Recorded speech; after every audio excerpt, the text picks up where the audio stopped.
unbeatable. Here comes a new challenger! Hi YouTube, this is ibuprofen TCG here with the top 8 regional winner, Giovanni. Who am I here with today? Can you just tell me a little bit more about yourself? Yeah, name's Giovanni, as you said. I do go by Jhio. Went to Gen Con for the two offline events and was able to get the top 8 at the offline regional. Congratulations. Top 8 with Enel. Does it mean you got your cereal shanks and your invite to Nats? It does mean I got the Serial Shanks. I got number 701, and I did get my invitation to nationals as well. Yeah. Oh my god, that must have been a journey. Not a lot of people are on the Enel. What made you decide to bring Enel to a regionals? Well, I got a lot of games in and practice in with one of our friends, Brian. A huge shout out to him, by the way, for making the list and solidifying it. Mm. It just felt like a really good control deck, which let me kind of force myself into pacing myself in terms of like how aggressive you want to be, or identifying when you're the beatdown or when you're the control player, and just how to take advantage here and there with like card advantage, and like how big your bodies are, like being able to abuse those as well is kind of crazy. So it just felt like the deck I was the most comfortable with going into it, so I just chose to play it. Oh, It worked right out. on. You're shutting out Brian. Is there any other players or anyone else you want to shout out? Because knowing you personally, it sounds like you are a person that gets a lot of reps in. You're pretty well known within the community. Has there anyone else that's been helping you? Yeah, Mhm. yeah, absolutely. We have a pretty big group of players that we test with, theorize with, and like overall get games in with.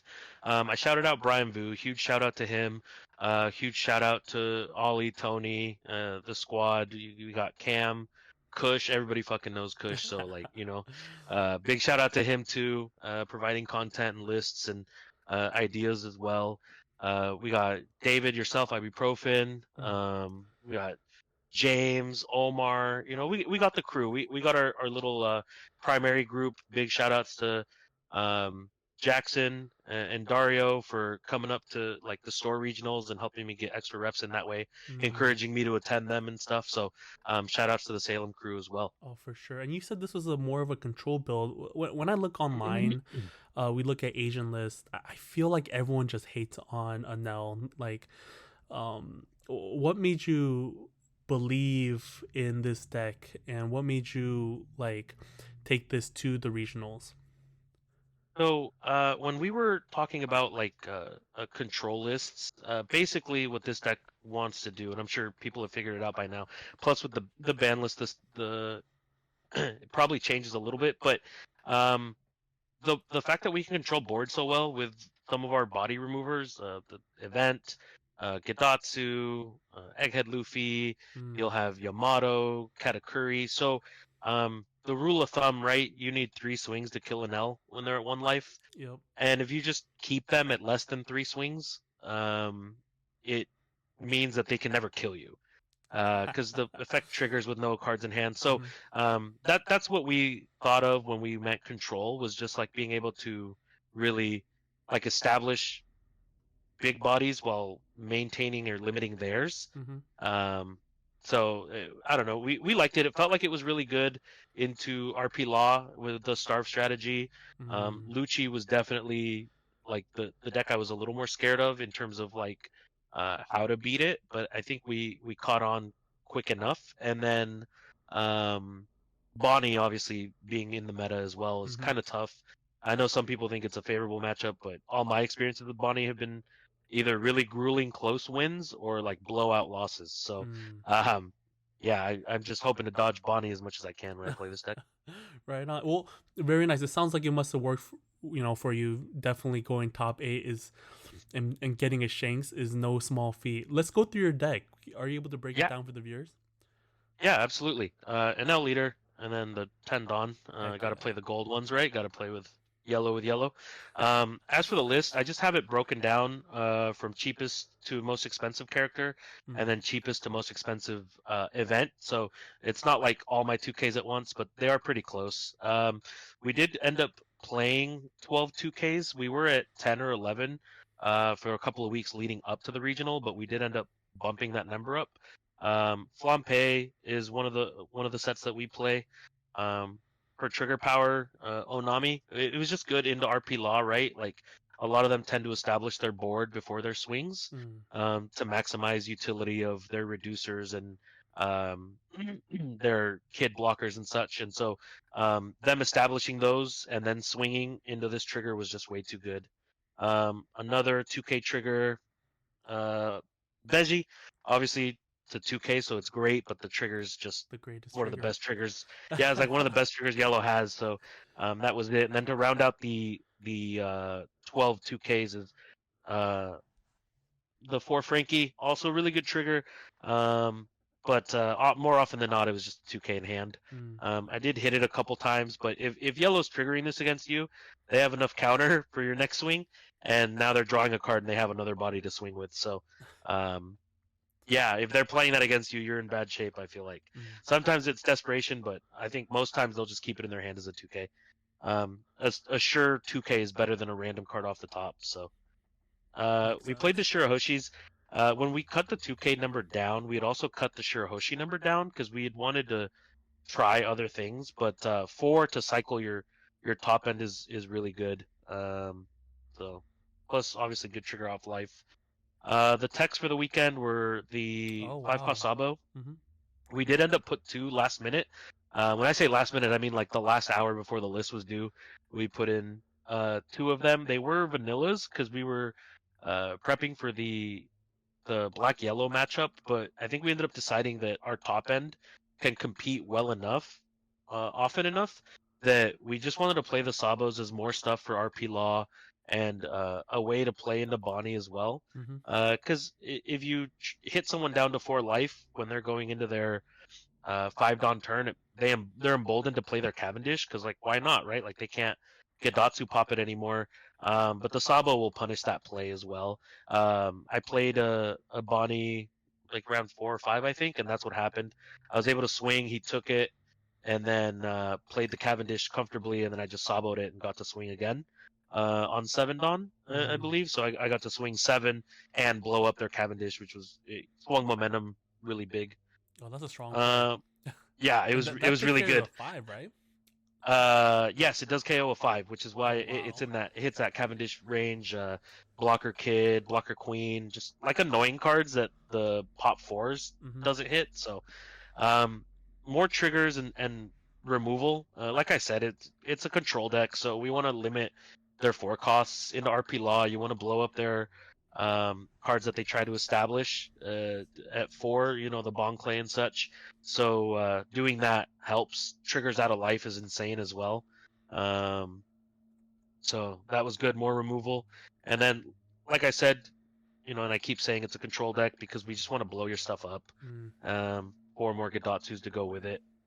So all in all, you know, you're playing 9 5 drops that you can KO stuff with, and people are like swinging at your life, so you'll get to 2 life pretty quick.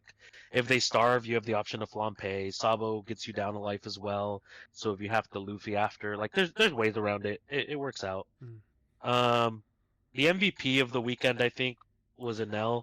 I had wanted to play a 4th, but I couldn't like justify it anywhere, like cutting anything else to fit in a 4th. But this card was just MVP.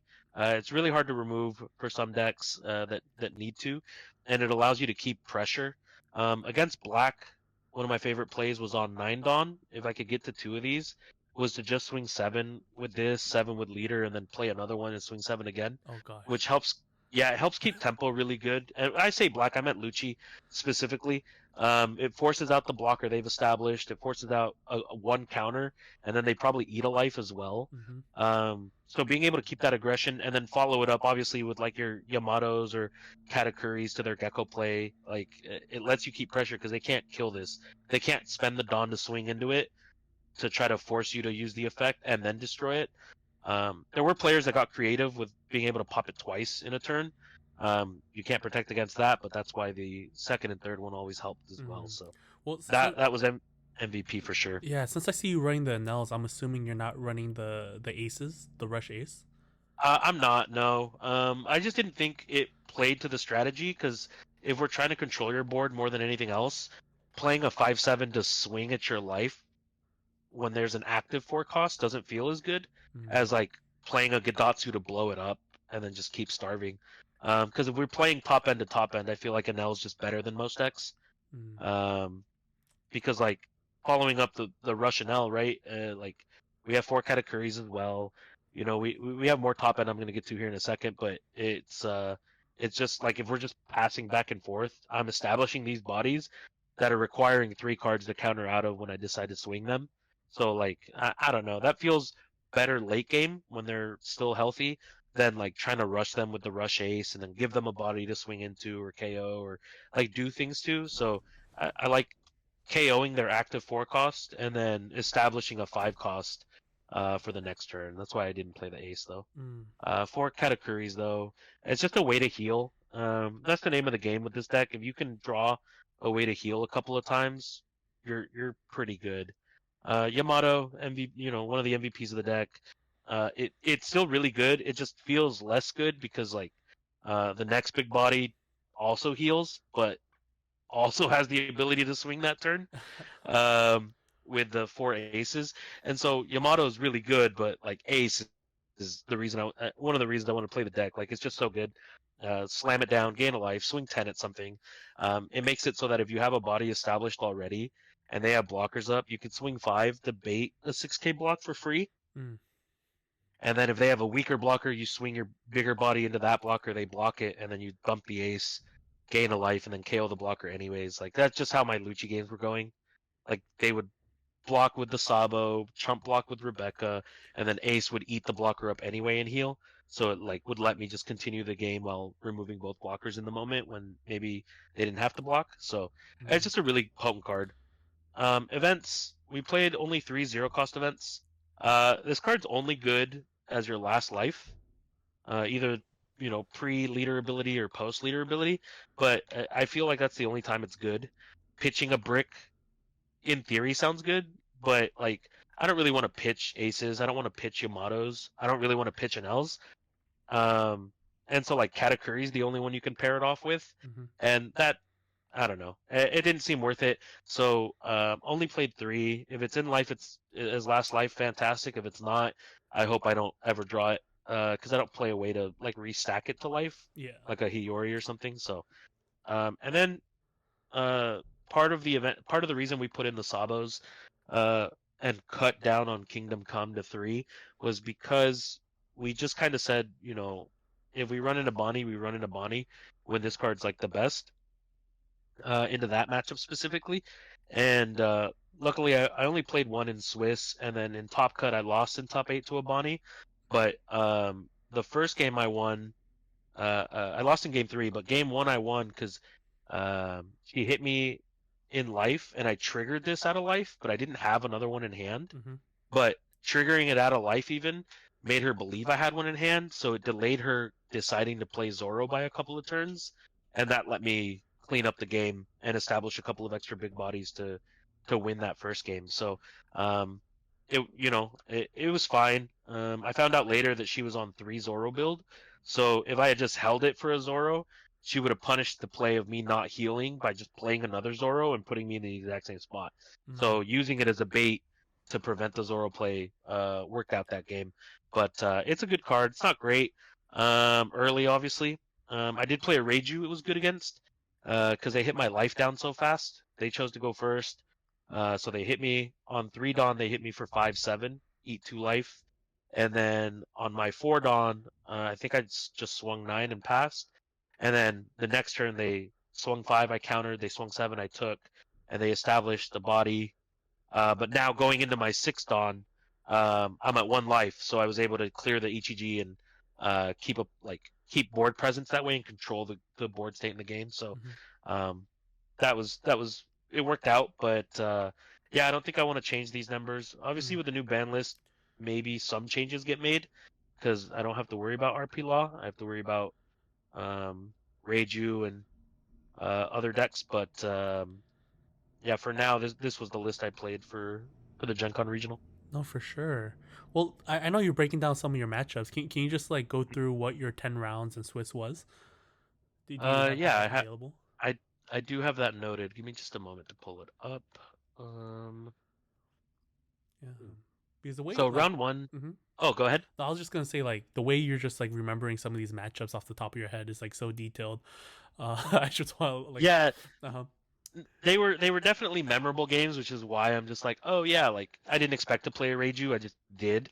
And then I like kept in contact with the player throughout the day, like how they did, how we did, and whatnot. And then they were there supporting some of their friends in top 16. Mm. So when I won my top 16 to go to top 8, obviously he gave me a high five and congrats and stuff. So it was pretty cool. So it was 9 rounds and then cut to top 16 because we had 750-ish players. Round one, I played Nami. Round two, I played Lucci. That was a local, so it was a team kill off the rip. Mm. Round three, I played Lucci. Round four, I played Reiju. Round five, I played my first of 3 mirror matches. Round six, I played Bonnie. Seven, I played a mirror match. Round eight, I played a mirror match. And then round nine, I lost to Lucci, who was the eventual winner, Kyle. Oh wow. So that was a really fun game. It came down to time. Both turns were played. We both had 1 life, and then we both had 10 cards in deck. So it checked characters on board for the tiebreaker, and then he had 3 characters to my 1 character. So he ended up winning in time that way. No way. But that dude was super good. Like it was really cool. It was a fun game. So I'm happy I got to experience that. Um, and then top 16, I played a Lucci, um, where I got cooked game one, like pretty bad. And then I was able to win game two fairly well. And then game three was the game of triggers, with 2 life left, and he had exactly 4 swings, but they were tall and I was low in cards. The first swing for 7K, I couldn't counter and I had to take, and it was a Beji. So Beji hit one of the Gecko Warriors they had established, and then so they can't win at this point because I'm at 1 life and they only have 2 swings. But they swing their second gecko at leader, or maybe it was leader at my leader.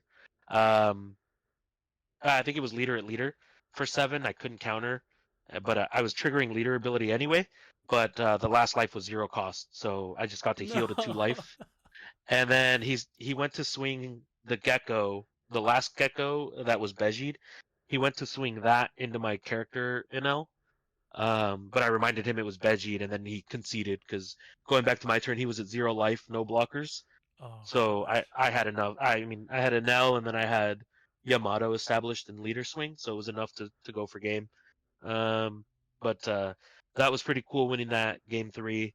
And then in top eight, I won game one against Bonnie, as I mentioned.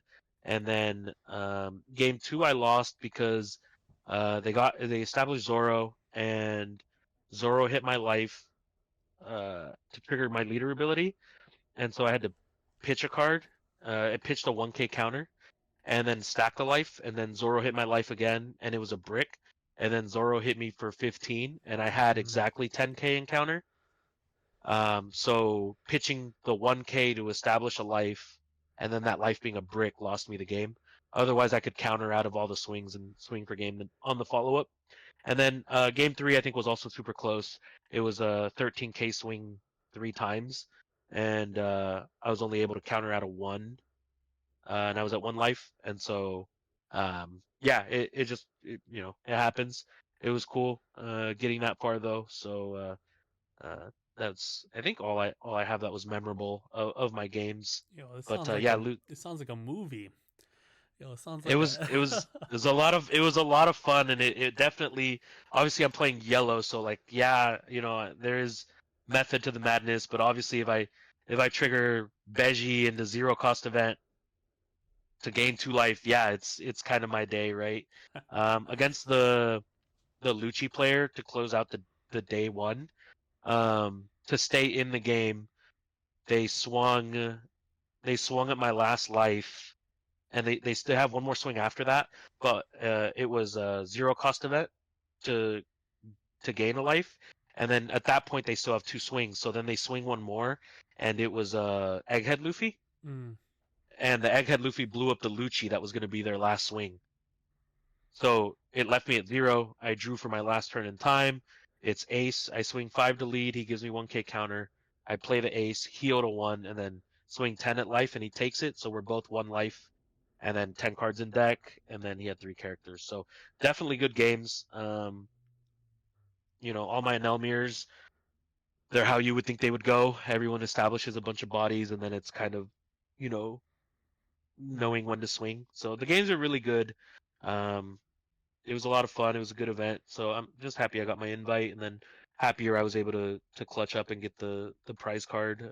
Another homie did it too that weekend, so it was a lot of fun. It was really good. Yo, heck yeah.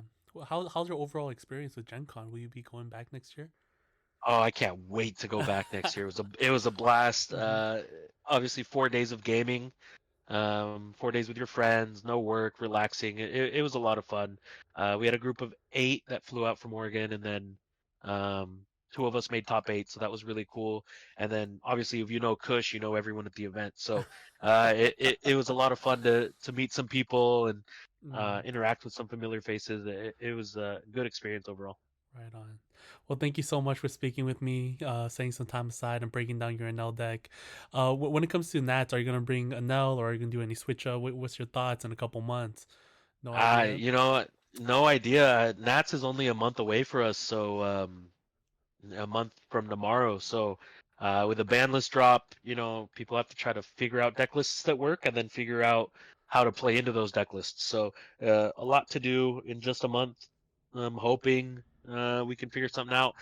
Part of me really wants to bring an L still. Mm. But there would probably definitely be changes, at least a little bit, since RP law is not in the meta.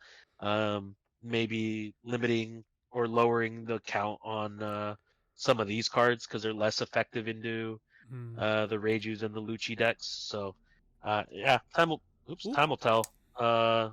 It's just a Frankie. Time will tell us see what we do, but Well, I don't know. Got a lot of work to put in. for sure. Well, congratulations one last time. Thank you so much, and I catch you later. Here's a little fist bump. Boop. Thank you so Boom. much. Someday we'll have our last conversation and drink our last cup of coffee.